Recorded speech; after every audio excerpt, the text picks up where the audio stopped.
Force is really strong with this one.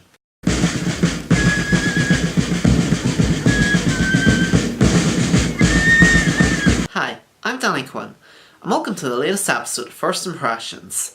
On today's episode, get out your lightsabers and blasters as I review the latest installment in the Star Wars saga and attempt to find the Last Jedi. So the film picks up where The Force Awakens left off, with Rey, played by Daisy Ridley, face to face with Luke Skywalker, played by Mark Hamill. He's gone into exile after a traumatic incident from the past, and Rey wants him to train her in the ways of the Jedi, but he's very reluctant to do it. Elsewhere, the Resistance is fighting a losing battle against the First Order, who are just pummeling them left, right and centre. And Kylo Ren, played by Adam Driver, is facing a serious internal conflict. There's a lot of drama going on in the sequel, and that's all I'm going to say about the plot because this review will, for the most part, be spoiler-free. In fact, it will pretty much be entirely spoiler-free, so if you haven't seen The Last Jedi yet, don't worry, I won't give away any spoilers in this video. I will do a spoiler-filled video somewhere down the line, but that won't be up for another couple of days, so let's get going. It's probably not all that surprising of me to say that I'm a big Star Wars fan. I love the original trilogy, they're timeless classics. I don't hate the prequels, I can stomach them, but they are pretty underwhelming films as a whole, even though I do admittedly have a bit of a soft spot for Revenge of the Sith. Don't judge me, I watched it as a kid and I liked it back then, and I always have a nostalgic soft spot for stuff I watched as a kid, so go figure. I liked Rogue One for the most part and especially loved its ending, and I overall really enjoyed The Force Awakens. Was it perfect? No. Does it borrow a little bit too much from the original film?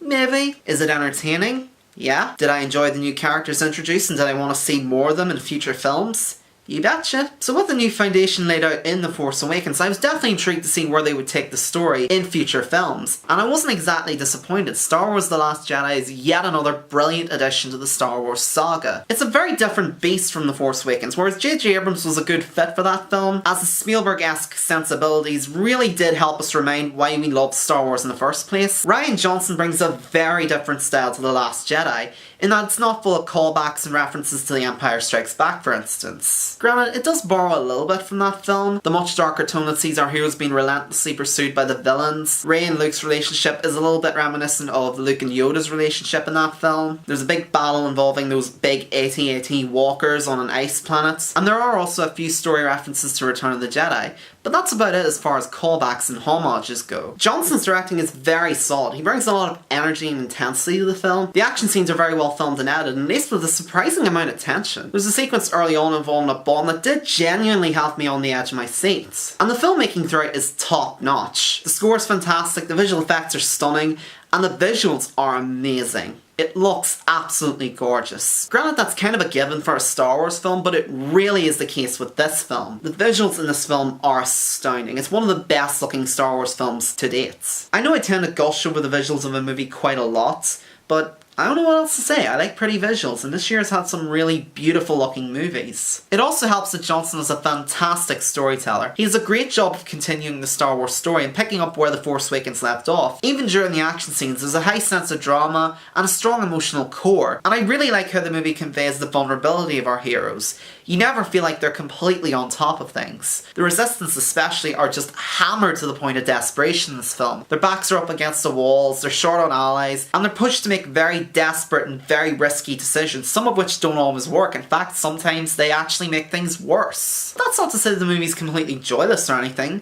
There's still a lot of humour laced throughout that will probably put a smile on your face. And there are some pretty funny lines here and there, but I overall personally found the humour to be a bit of a mixed bag.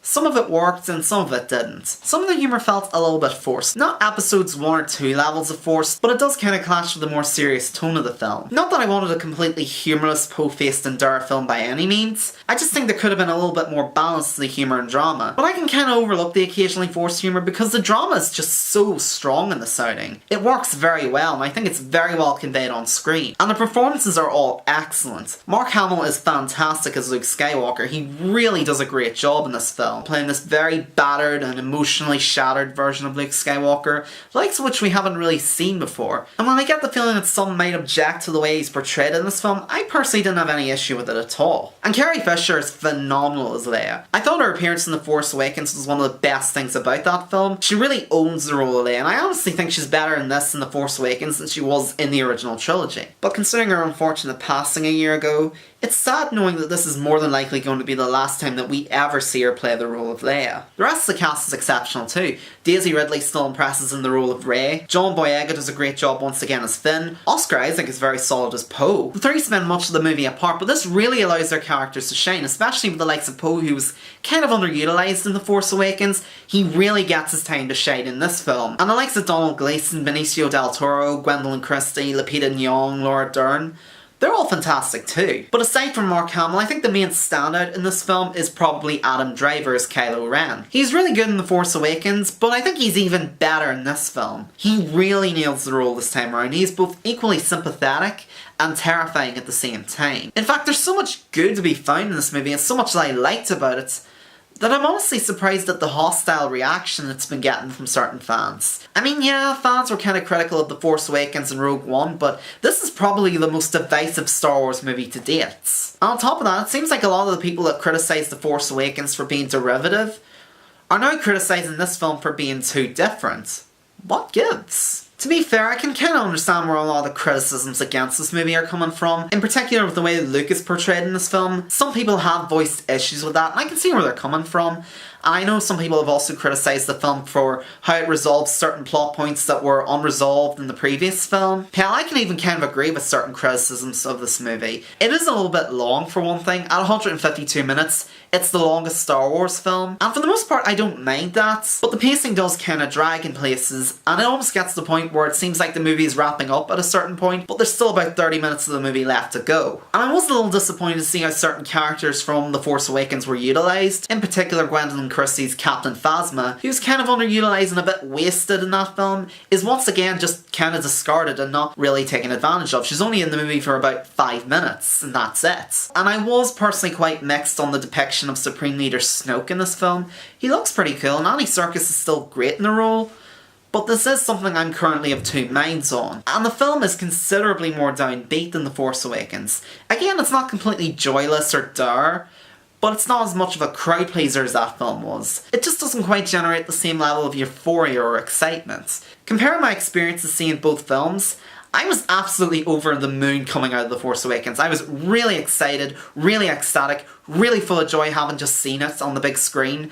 It was one of the best cinema going experiences I think I'd had in quite some time. By contrast, whenever I came out of The Last Jedi, I felt a little bit empty. I felt very melancholic. It was a rather bittersweet experience seeing it on my part. But on the whole, I think the main issue with fans is that it isn't what they want or expect a Star Wars film to be. This movie almost feels like a deconstruction of the Star Wars franchise as a whole, but at the same time, it still feels like it's made with love and affection for the franchise, and the risks that they did take did pay off in my opinion for the most part. I guess at the end of the day, it's hard to try and please everybody, and it's especially hard with Star Wars fans because they're so divided over what they want a Star Wars film to be, that it's almost impossible for any newer film to come out and not pick up more than its fair share of detractors. Overall, I really enjoyed The Last Jedi despite my slight feelings of melancholy towards it. It's very well written and directed with a lot of excitement and adventure, and a lot of great drama and character developments. The performances are top notch, it's shot gorgeously, the visuals are absolutely amazing, the score is great, and yeah, the humour is a little bit hit or miss in places. The depiction of certain characters is certainly going to be quite divisive, and the pacing does kind of drag in areas, but despite those flaws, I still find it a very solid and entertaining addition to the Star Wars saga. So on a scale of 0 to 10, with 0 being absolute irredeemable shit, and 10 being an outstanding flawless masterpiece, I'm going to give Star Wars The Last Jedi an 8 out of 10. I do really want to see this movie again, largely because I'm hoping some of my issues with the film will iron themselves out in a second viewing, and also because sometimes it does take multiple viewings for me to really appreciate a film. Just look at the 2 Blade Runner movies, for instance. But this movie did leave a very good first impression on me. I'm currently a little unsure as to whether I'd rank it above The Force Awakens. It's definitely not as good as The Empire Strikes Back or the original Star Wars, but it's roughly on the same level as Return of the Jedi and The Force Awakens, and I definitely like it more than any of the prequel trilogy, and even Rogue One as well. At the moment it's kinda neck and neck with The Force Awakens, and I'm unsure what film I think is better. But regardless, it's definitely a solid contender for my year-end list. And I definitely recommend it quite highly. If you're a Star Wars fan, I think you should definitely check it out. Yeah, if you're in the fuck the House of Mouse group of Star Wars fans, this review probably won't win you over, but if you're a little more open to the Star Wars movies, and especially the newer films, I'd recommend it quite highly. So Star Wars The Last Jedi. I can imagine this movie being very contentious. Some people really like it, some people really hate it. Have you seen it yet? If so, what did you think of it? Did you like it? Did you not like it? What did you like about it? What did you not like about it? Let me know down in the comments below. Thank you for watching, I hope you enjoyed this video. I'll be back soon with reviews for Battle of the Sexes and The Disaster Artist among several others, as well as a spoiler-filled video on The Last Jedi. But in the meantime, feel free to like the video, leave a comment, and subscribe to my channel. If there's anything I can do to improve my presentation, let me know. I can also be found by Facebook, Twitter, email and Instagram. And until next time, I'm Danny Quinn, and may the Force be with you.